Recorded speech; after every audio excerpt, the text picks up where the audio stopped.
Over the last 2 centuries, humans have consumed their way to glory and produced millions of tons of waste in the process. As a result, the seas are rising, the oceans are becoming acidic, the air is becoming toxic, natural disasters are becoming stronger and more frequent, the forests are on fire, the crops are dying, the birds are dying, the bees are dying, and it's all happening faster the longer we wait.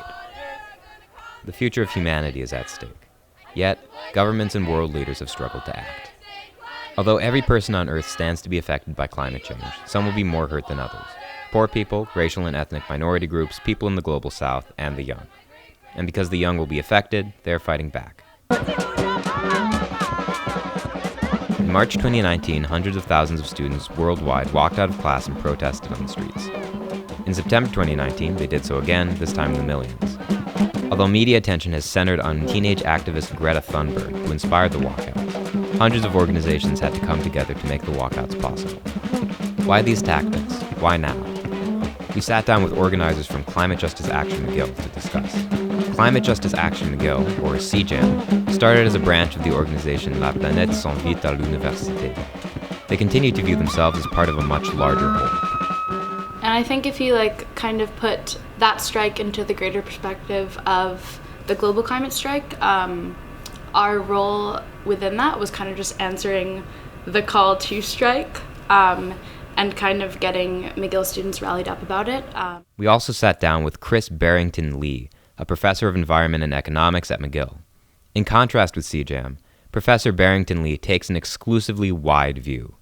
He sees climate change as a principally economic problem due to his background. When I was hired by McGill, my primary focus was on human well-being. So I study happiness. Why did the School of Environment hire me? They saw, as I do, a connection between rethinking what a good life is, what policy should be accountable to, what society should think of as an objective, with getting out of some of our environmental problems. Because he is an economist, he comes at the problem of climate change with an economist's solution: group action and rule adjustment. There is no question that when you're facing large problems where the difference that you can make to solve a problem as an individual and the harm you can do is very, very small. It's vanishing. The immediate concerns and pressures that one faces are always going to dominate.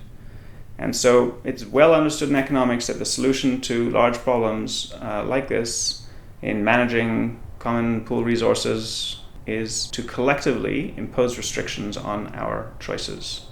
But this leaves questions. What kind of restrictions? What kind of behavior? On who?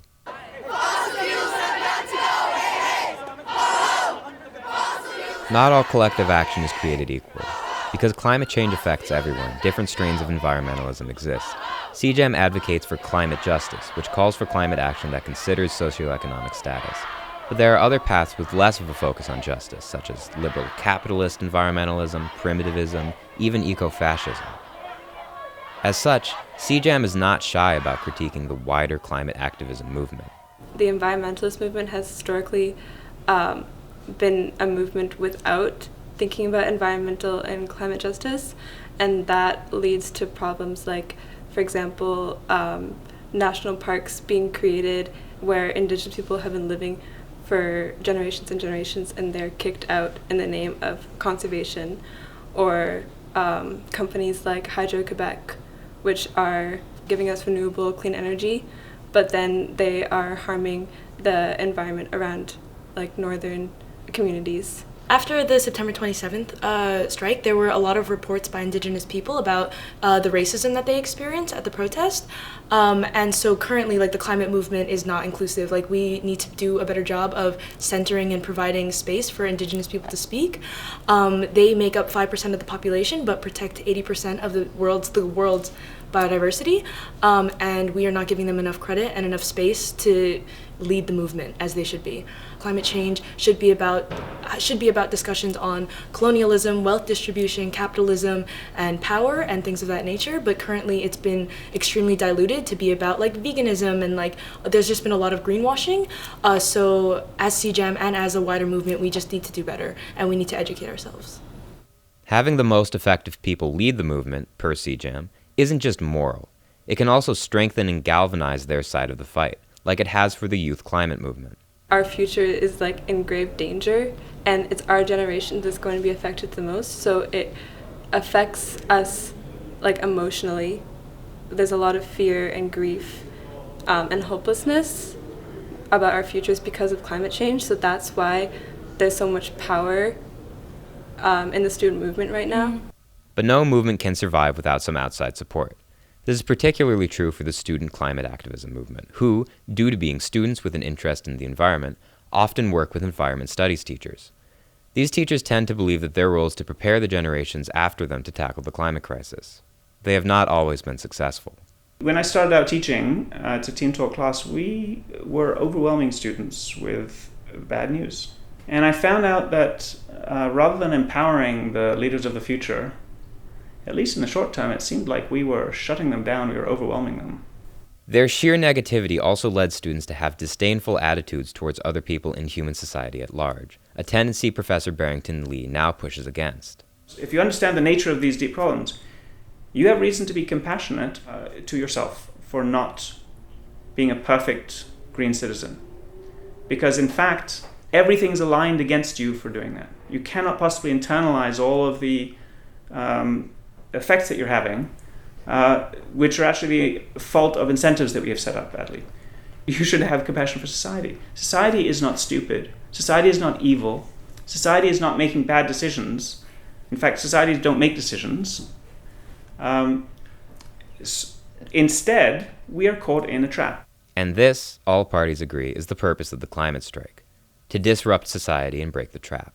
You know, this march is on a weekend, it's on a weekday. Why is taking off in the middle of our normal lives significant? And I think disruption is relevant to the climate problem, and possibly even disruption of our market-oriented work lives. I think a lot of what the climate justice movement is disrupting the normal cycle of things so that things are forced to change. This land is not for profit. That's bullshit. Get off it. This land is not for profit. The climate walkouts of the fall have now come and gone, though all parties vow to be back again. Despite mixed feelings about the wider march, CJAM views their work as a success. It was really exciting that 3,000 people showed up at the McGill rally. It was twice as much as last time. So that was very inspiring, I thought. In a document released before the strike called "Strike Endorsements Are Not Strikes," CJAM said that, quote, "barring some miracle where the climate crisis ends this Friday, the climate strike movement will have to continue fighting, and we will have to fight harder." They plan to eventually lead a long-term, permanent strike. Professor Barrington-Leigh, for his part, continues to have hope. It's super important, and it's related, to have a positive vision of the future. The problems we're facing, they're the kind of problems which we know well and we have solved many times. There's actually really good reason to believe that the future is going to be better for everybody.